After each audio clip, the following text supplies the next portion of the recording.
WCS finals here in Korea for season number 1. We've got 2 mirror matchups coming out at you today. It's going to be 2 TVTs. 4GG was actually able to get out of his group yesterday and take first place, which surprised a lot of people. And guys, without further ado, we're jumping right into the game because the match has already started. Map number 1 between MVP and 4GG is going on right now.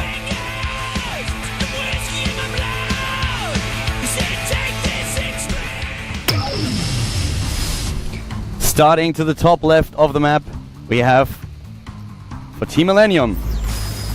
Millennium 4GG from Europe.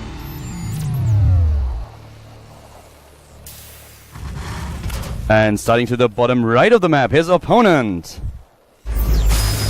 LGIM MVP from Europe. And I'm sure that production is going to catch up very soon, that we don't have in-game sounds. That's something that we can live within in the first few minutes of the game, of course. Yeah. We don't really need them that fast, but of course later on they will be provided. We currently have the 2 Terran players going up against each other, and they were really, I mean, they had so surprising results yesterday. Yeah. 4GG, one of the players, I personally did not expect him to come out of the group. I was really shocked as well, you know, especially first, like you said, Hero having definitely a tough time in that group. That's part of the reason why 4GG was able to get through. MVP, on the other hand, taking a pretty handedly won victory in his group. A lot of people were wondering if MVP would ever return to dominance. He won Europe, and now looking pretty strong, of course, in the finals here. So I'm wondering if we're going to see him go all the way. That would be such a good story for him. I love to see old heroes who have, you know, were once so dominant take a kind of a break and then come back. It's really a good story. It just goes to show that, you know, if you lose your momentum, you can still get it back. I personally am really happy for 4GG here. I did not think that he would be able to perform just this well, but yesterday, coming out of this group as being the first place, it was really an amazing feat. And today he is up against another Terran player. He is now up against, as you can see, MVP, who did really well in Europe. He won, of course, WCS in Europe. And let's see what he can do today. MVP, traditionally a very good tournament player, very strong. But the one thing that is really amazing about 4GG is that he just doesn't lose in Terran versus Terran. This guy is so good. He's actually in Heart of the Swarm. He is 10-0 in TVT. That's insane. And for him, it's like the best bracket possible. Not only is he up against MVP right now, but if he's able to go through this match and into the semifinals, he's going to meet another Terran player. He's going to meet either Innovation or Life. Exactly. You know, at the very least, until the finals, he gets TVTs. So if he makes it all the way, that's for me the first time he gets to play a different matchup today, or for the rest of this tournament. Right now, the builds for these 2 players are relatively similar. We have a faster factory tech for MVP, who went for the earlier gas, and also has this Reaper to scout. And as a result, of course, 4GG has the faster command center and will get his own factory up relatively soon. He's just a little bit behind in gas mining. Yeah, MVP trying his best here with the Reaper to be a bit of an annoyance, but of course, with the Reaper, the scouting information are really what you're out for in the early game. If you get a few lucky kills, that's what you were hoping for, but in the end, it's more about finding out what's going on in my opponent's base. Exactly, yeah. It's definitely all about the scouting. He made a second Reaper here, which means he can be a little bit more aggressive. Obviously, he's already missed his window to kill the SCV that's building the command center or anything like that. No delays possible here. But he's going to come to the main base. He wants to see if he can, when the factory is going down, its positioning, and also whether or not he's taking double gas in the main base. He's not able to get in there, though. Really nice deny by 4GG. Yeah, now currently at the bottom right, we have the extra command center coming up for MVP, going to the quick third here right away. And those Reapers actually doing a really good job up here. Still denying mining time at the natural of his opponent. 4GG is in a little bit of trouble. He's not in a horrible position, but this is of course for him very annoying that he can't deal with those Reapers just yet. Waited for additional Marines and now is moving out and knows that he should be fine against it, especially with him now picking up Reaper number 2.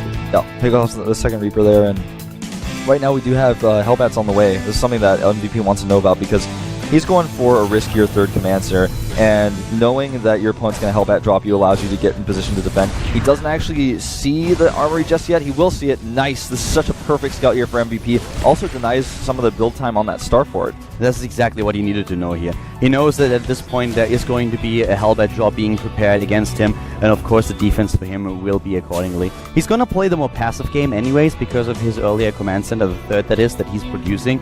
But if he is able to hold against his opponent's aggression, he will be in a great position and will be able to take lead in the tournament. And he takes out these units here in the middle of the map almost for free, losing only one Hellion, killing several Marines, almost getting that Hellion of his opponent as well. And he's even going to be able to pressure through here. This bunker's not going to be ready in time. He can actually just walk right up, And all this pressure that MVP is putting on his opponent while taking a third command center is just going to push him further and further ahead. Nice block with the depot, but it's not going to last very long. He has to cancel it. Yeah, has to cancel here. And currently the Hellion is actually getting into the base, and this is really bad for 4GG. He needs to pay attention. He's losing too many SCVs already, and the Hellbats, they are just not fast enough to catch up, taking down one of those Hellions. But this is just so much trouble here for the Millennium play. He has a huge problem dealing with this, and his entire build is being thrown off by it. Exactly. You know, that last part you just said is the most important part. Yeah, he lost a few SCVs here, but the bigger deal is that MVP has a third command center, and it's not being pressured. The Hellbat drop is delayed. He's not coming out here. Right now what we see is already an elite in Harvest is still 4-4 at this point, but now with the triple SCV production, MVP is able to catch up really fast against his opponent. So at the bottom right of the map now, MVP taking a little bit of a more defensive stance. He already has the Hellions in position and is waiting with his Viking for his opponent's Medivac to arrive. Yep. And right now it's just a matter of time. 4GG needs to do damage as soon as possible, or MVP is just going to get further and further ahead. Notice also on the production tab, you can see the +1 attack is getting close to being done. It's going to give his mech units a lot more ability to do damage.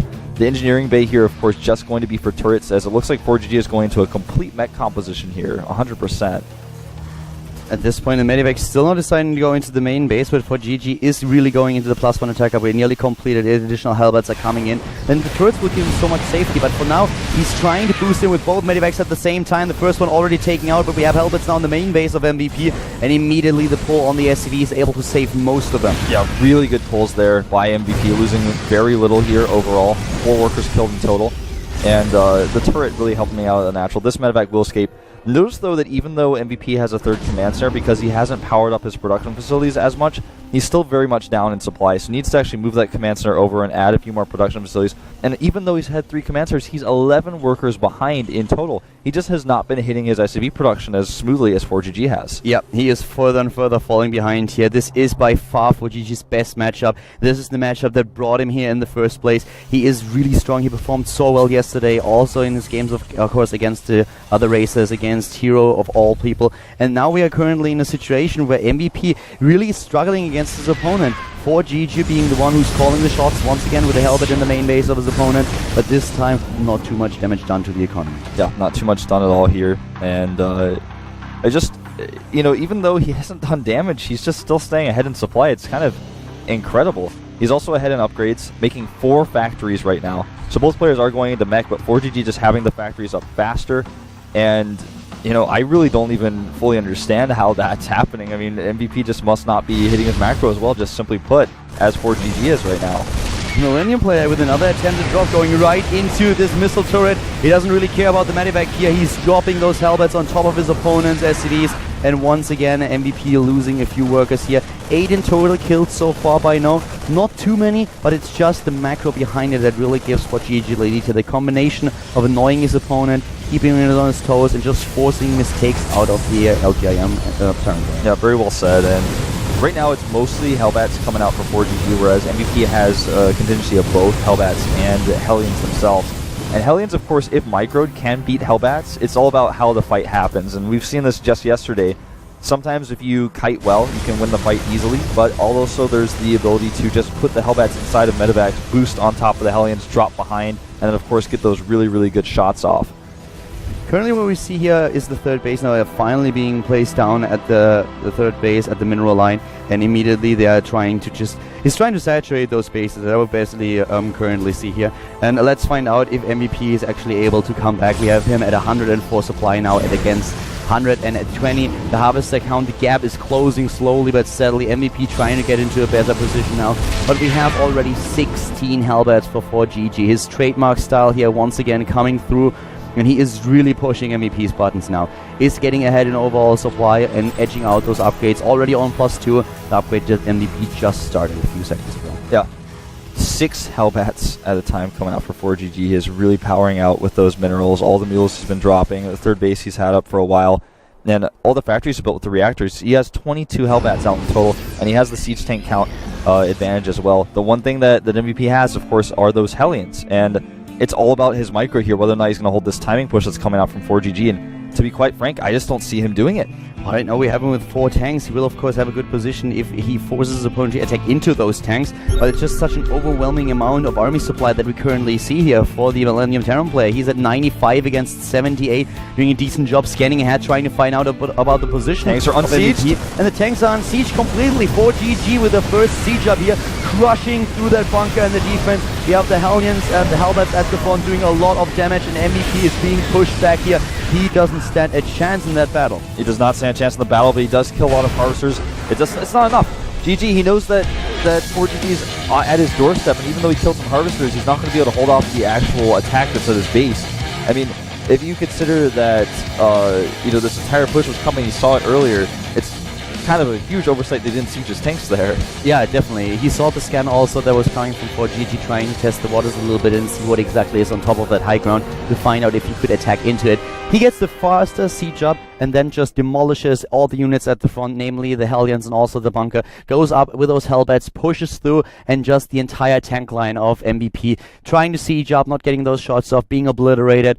And 4GG takes the first game in the series. Yeah, 4GG just looking unbeatable in Terran versus Terran right now. Despite the fact that he had a later commander, despite the fact that he didn't do very much damage with his Hellbats, he built a composition that was strong, very powerful, hit a timing, and just somehow was able to out-macro MVP with one less base for so long. Out-macro him, a really good point here. He was really able to just hit his macro the entire time while he was executing aggression. That was something that MVP was trying to do, dropping his opponent at the same time, establishing himself a third base. It never really worked for him. It was actually 4GG who always just to try push MVP's buttons, go in, do a bit of harass, just annoy him, and just macro behind it perfectly without dropping the ball even once and getting ahead. Yeah. So map number 2 is actually going to be Newkirk Precinct. Of course, one of our newer maps in the pool. We'd never actually used this in the GSL or the WCS before, so this is the first time we're going to see it. Of course, it used to be a ladder map. And, of course, it's being remade. I know you and Artosis talked about this earlier a little bit on stream. I got to watch all of those matches you guys cast over there. We had some crazy matches. I have to say that the Protoss versus Protoss was just a smackdown by SS. It was a smackdown. But did you see those ZVZs? Those ZVZs were incredible. Wow, they were really good. I mean, that was a very entertaining series that we saw. And I love that we are now having suddenly Swarm hosts being used in Zerg versus Zerg. That's something we witnessed yesterday when Dimaga was playing. Even Ultralix, Broodlord, Ultralis with a few Swarm hosts was really crazy. Now we are in different mirror matchup though. We are going into map number 2 here at our Terran versus Terran. We have 4GG up against MVP. Let's find out what the LGIM player can do on map number 2.